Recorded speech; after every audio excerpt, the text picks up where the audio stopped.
And welcome to the soft English classes. And आज हम करने वाले हैं आपका chapter on the face of it by Susan Hill. ये स्टोरी रिवॉल्व करती है दो डिफरेंटेबल लोगों का अराउंड जिसका पर्सपेक्टिव अपने लाइफ को लेकर बिल्कुल अलग होता है। एक तरफ है 14 ईयर ओल्ड डेरी जिसका फेस हाफ बर्न्ट है एंड उसको अपने लाइफ में सिर्फ और सिर्फ नेगेटिव चीज़ों जो है वही दिखाई देती है और सुनाई देती है, वही अच्छी चीज़ों पर फोकस नहीं करता। वही दूसरी तरफ है मिस्टर लैम जिसका एक लेग टीन का है लेकिन फिर भी वो अपने लाइफ हैप्पीली और बहुत पॉजिटिव अप्रोच के साथ लीड करते हैं। यहाँ हम देखते हैं कि कैसे इन just one meeting mister Lam Derry का पर्सपेक्टिव टुवर्ड्स लाइफ चेंज कर देते हैं। तो स्टोरी शुरू होती है जब डेरी एंटर करता है एक गार्डन के अंदर एंड उसको ये लगता है कि ये खाली है, लेकिन वो गेट से नहीं आता, वो वॉल क्लाइंब करके आता है। एंड जैसे ही वो अंदर आता उसको एक आवाज़ आती है कि आराम से चलना, नीचे कुछ क्रैब एप्पल्स हैं गिरे हुए हैं, कहीं तुम उन पर फिसल ना जाओ। अब जैसे ही ये आवाज़ सुनता है डेरी तो वो एकदम से घबरा जाता है क्योंकि उसे लगता है कि गार्डन खाली है, कोई नहीं है। तो मिस्टर लैम जो है वही उसे कहते हैं कि ये गेट तो हमेशा खुला रहता है, तुम ही हो जो वॉल क्लाइंब करके आए हो, तो तुम्हें डरने की कोई ज़रूरत नहीं है। तो यहाँ पे डेरी कहता है कि नहीं, मैं नहीं डरता एंड मुझे जाना चाहिए। तो मिस्टर लैम कहते हैं कि देखो, अगर तुम मेरी वजह से यहाँ नहीं रुकना चाहते तो कोई बात नहीं, मैं अंदर चला जाता हूँ। तो डेरी कहता है कि नहीं नहीं, मुझे किसी से कोई फ़र्क नहीं पड़ता और ना ही मैं किसी से डरता, लोग ही हैं जो मुझसे डरते हैं। अब जब मिस्टर लैम देख लेते हैं इन बातों से कि डेरी का पर्सपेक्टिव अपनी लाइफ को लेकर कितना नेगेटिव है, वो कितना इनसिक्योर है अपने लुक्स उसको लेकर, तो वो कहते हैं कि देखो, सामने ये जो पेड़ है उसमें क्रैब एप्पल लगे हुए हैं एंड मैं इनको तोड़ के इनको जेली बनाना चाहता हूँ, क्या तुम उनको तोड़ने में मेरी हेल्प करोगे? अब वो ये बात बोलते हैं तो डेरी को काफ़ी ज़्यादा गुस्सा आता है। क्यों? क्योंकि डेरी को लगता है कि जब भी कोई उसे बात करता है तो वो एकदम से टॉपिक जो है वो चेंज कर देता है, क्योंकि वो डिस्कम्फर्ट जो है वो फील करते हैं उसकी शक्ल को देखकर, क्योंकि उसका फेस जो है वो हाफ बर्न्ट है। तो जब वो ये बात बोलता है कि तुम क्या डिस्कम्फर्ट फील कर रहे हो या तुमने क्यों टॉपिक चेंज किया, तो मिस्टर लैम कहते हैं कि नहीं, ऐसा कुछ भी नहीं है। डेरी कहता है कि मेरा जो फेस है हाफ जो एसिड से है उसकी वजह से बर्न्ट हो गया था।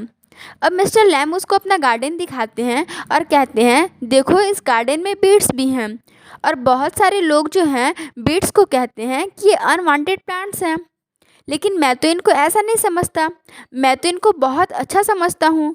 जितनी भी सारी चीज़ें जो हैं यहाँ पे मैं उनको ब्यूटीफुल मानता हूँ। क्यों?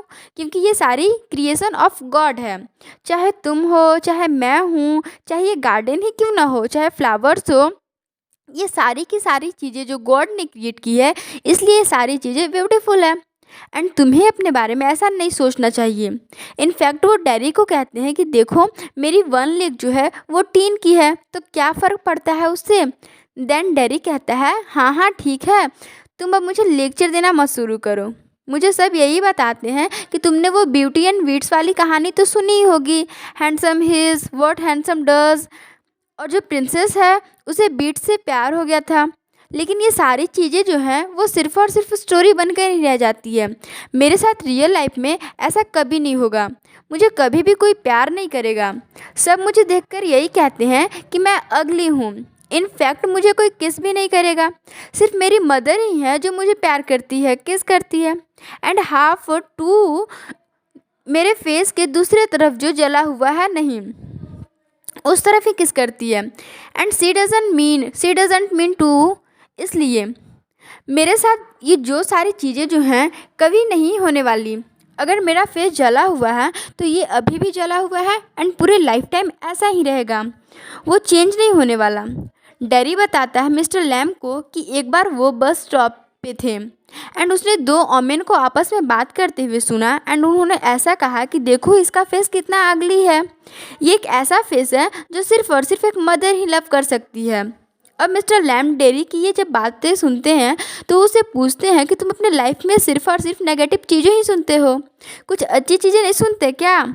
वो ऐसे बताते हैं, देखो मेरा गार्डन में ये जो बिहेव है, बहुत सारे लोग जो हैं बीट्स की आवाज़ सुनकर कहते हैं ये बहुत इरिटेटिंग है, क्योंकि ये जो साउंड है उनको बिल्कुल अच्छी नहीं लगती, लेकिन मैं जब इसे ध्यान से सुनता हूँ तो मुझे ये बहुत अच्छी लगती है। ऐसा लगता है कि ये गुनगुना रही हैं। तो सबका अपना पर्सपेक्टिव होता है। वही चीज़ किसी को अच्छी लग सकती है एंड सेम चीज़ किसी को बुरी लग सकती है, लेकिन तुम्हें अपनी लाइफ में सिर्फ और सिर्फ पॉजिटिव चीज़ों पर फोकस करनी चाहिए। डैरी मिस्टर लैम को बताता है कि उसके लोगों के आसपास रहना बिल्कुल अच्छा नहीं लगता, क्योंकि जब भी वो लोगों को आसपास रहता है तो कोई उसे देखकर डर जाता है, कोई भी सिंपैथी दिखाता है, लेकिन कोई भी उसे कभी एक्सेप्ट नहीं करता। जैसा है वो वैसा ही, एंड नॉर्मली कोई भी उसके साथ बिहेव नहीं करता। तो मिस्टर लैम बताते हैं तो क्या हो गया, अगर कोई ऐसा नहीं करता इसका मतलब ये तो नहीं है कि इसका कोई सॉल्यूशन नहीं है। ये तो नहीं है कि तुम अपने आप को एक रूम में बंद करके बैठ जाओगे या लोगों से दूर रहोगे। मैं तुम्हें एक स्टोरी सुनाता हूँ एक इंसान की, जिसको अपने लाइफ में हर एक चीज़ से डर लगता था और उसने अपने आप को रूम में बंद कर लिया था। एंड हुआ ये उसके साथ कि जब वो अपने रूम में था तो उसके सर पे एक पेंटिंग गिर गई एंड ही डाइड। एंड जब वो ये बात कहानी सुनाते हैं डैरी को, तो डैरी को काफ़ी ज़्यादा अलग फील होता है। उसे ऐसा लगता है कि मिस्टर लैम बाकी सबकी तरह नहीं है जो उसको देख के सिंपैथी दिखाएंगे या उसको देखकर डर जाएंगे। उसको ऐसा लगता है कि शायद मिस्टर लैम एक ऐसा इंसान है जो उसको ऐसा ही एक्सेप्ट करते हैं जैसा वो है, एंड उसके लिए काफ़ी नई बात होती है एंड इसलिए वो उसे पिक्यूलियर लगते हैं। पिक्यूलियर का मतलब है कि ऐसा लगता है कि काफ़ी ज़्यादा अलग है, काफ़ी ज़्यादा अजीब है। एंड देन धीरे धीरे डेरी अपने बारे में बताना शुरू करता है मिस्टर लैम को, क्योंकि उसको बहुत अच्छा लगता है मिस्टर लैम के साथ बात करके। वो पूछता है उनसे कि आप अपने फ्री टाइम में क्या करते हो एंड अपना टाइम जो है वो कैसे स्पेंड करते हैं। तो मिस्टर लैम डेरी को बताते हैं कि उनको धूप में बैठकर बुक्स पढ़ना काफ़ी ज़्यादा अच्छा लगता है।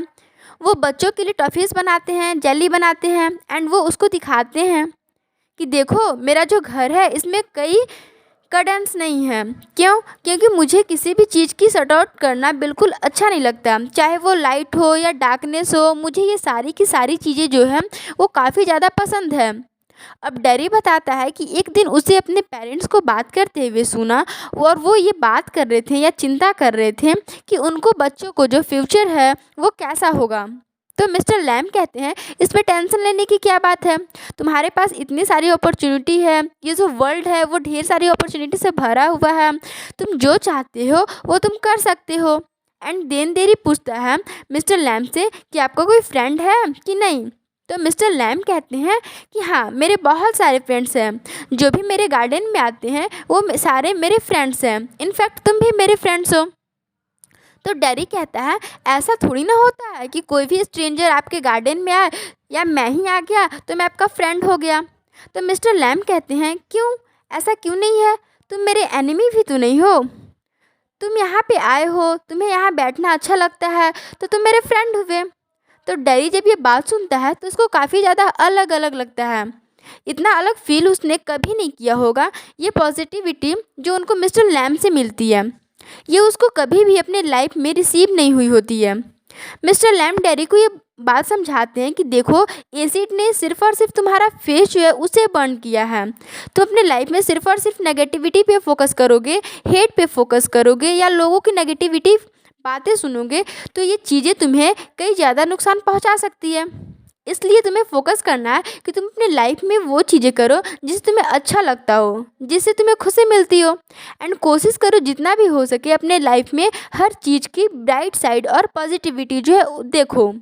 तो डैरी कहता है कि मैं कोशिश तो बहुत करता हूँ, लेकिन मेरे आसपास के जो लोग हैं या मेरे आसपास के जो जितने भी स्ट्रेंजर हैं वो शायद मुझे इस तरीके से फील नहीं करवाते। इनफैक्ट एक दिन मैंने ये सुना था दो लोगों को बात करते हुए कि मुझे मेरे जैसे लोगों के साथ ही हॉस्पिटल में रहने देना चाहिए था। एंड जब मैं लोगों को इस तरीके को एक्सेप्टेबल बिहेवियर देखता हूँ तो मुझे कहीं ना कहीं लगता है कि शायद मैं वहीं ठीक था। एटलीस्ट यहाँ पे अगर मैं वहाँ होता तो वहाँ लोग मुझे देखकर स्कैर्ड तो नहीं होते, क्योंकि वो सारे मेरी तरह ही होते। जब मैं यहाँ ये रियल वर्ल्ड कहीं भी जाता हूँ तो सब मुझे देखकर डर जाते हैं, तो मिस्टर लैम्ब डेरी को कहते हैं कि तुम्हें किसी से भी डरने की ज़रूरत नहीं है। इस गार्डन का गेट हमेशा तुम्हारे लिए खुला है। तुम्हारा जब भी मन करे तुम यहाँ पे आ जाना, कभी भी आकर बैठ सकते हो। यहाँ पे डेरी कहता है कि अगर मैं यहाँ पे आऊँगा तो बाकी सारे लोग जो है वो आना बंद कर देंगे। तो मिस्टर लैम्ब जो है वो कहते हैं तो क्या हो गया, उससे क्या फ़र्क पड़ता है। देखो, मुझे जो बच्चे हैं वो हर जगह जब भी मैं बाहर जाता हूँ मुझे लैमी लैम कहकर चिढ़ाते हैं। बट इसका मतलब ये तो नहीं हुआ कि यहाँ पे मैं आ नहीं सकता या वो यहाँ पे आकर एंजॉय नहीं कर सकते। वही बच्चे आते हैं मेरे गार्डन में जो खेलते हैं, मैं उन्हें टॉफ़ीज़ बना कर देता हूँ। ये सब चीज़ें जो हैं वो बिल्कुल भी मैटर नहीं करती हैं। अगर तुम अपने लाइफ में सिर्फ़ और सिर्फ इन्हीं सारी चीज़ों पर फोकस करोगे तो तुम कब अपनी लाइफ में हैप्पीली लीड करोगे। तो डेरी को मिस्टर लैम्ब से बात करके बहुत अच्छा लगता है। इनफैक्ट उन्हें ऐसा लगता है कि मुझे भी अपना जो पर्सपेक्टिव है लाइफ की तरफ उसे चेंज करना चाहिए। अगर मिस्टर लैम्ब इस तरीके से रह सकते हैं तो मैं क्यों नहीं रह सकता, मैं इतना खुश क्यों नहीं रह सकता। एंड अब वो देखता है ट्री की तरफ और वो ध्यान से देखकर बोलता है ये जो क्रैब एप्पल हैं ये काफ़ी ज़्यादा ऊपर हैं, इसलिए मैं आपकी मदद करूँगा। लेकिन पहले मैं अपनी मदर को बताकर आता हूँ कि मैं कहाँ पे हूँ, क्योंकि उनको मेरी टेंशन हो रही होगी। लेकिन कहीं ना कहीं डेरी के मन में ये डर होता है कि उसकी मदर उसे वापस आने देगी या नहीं। तो मिस्टर लैम्ब को जब ये बात बताता है तो मिस्टर लैम्ब बोलते हैं कि देखो, अगर तुम्हें एक्चुअली में यहाँ पे आना हो तो तुम्हें ऐसी कोई भी चीज़ नहीं है जो तुम्हें रोक सकती है। तुम खुद ही हो जो नहीं आना चाहोगे। तो डेरी को बहुत गुस्सा आता है इस बात पे। उसे ऐसा लगता है कि अभी तो मिस्टर लैम्ब उसी की बात समझ रहे थे, तो अब मिस्टर लैम्ब ऐसा क्यों कर रहे हैं। ऐसा तो नहीं है कि वो बाकी की तरह मुझसे डर चुके हैं। एंड मिस्टर लैम्ब कहते हैं ऐसी कोई बात नहीं है, तुम आओगे तो डेफिनेटली आओगे, ऐसी कोई चीज़ नहीं है जो तुम्हें रोक सकती है। एंड वो अब अपनी मदर को बताते हैं कि उसकी मदर जो है वो मना करती है मिस्टर लैम्ब के पास जाने से।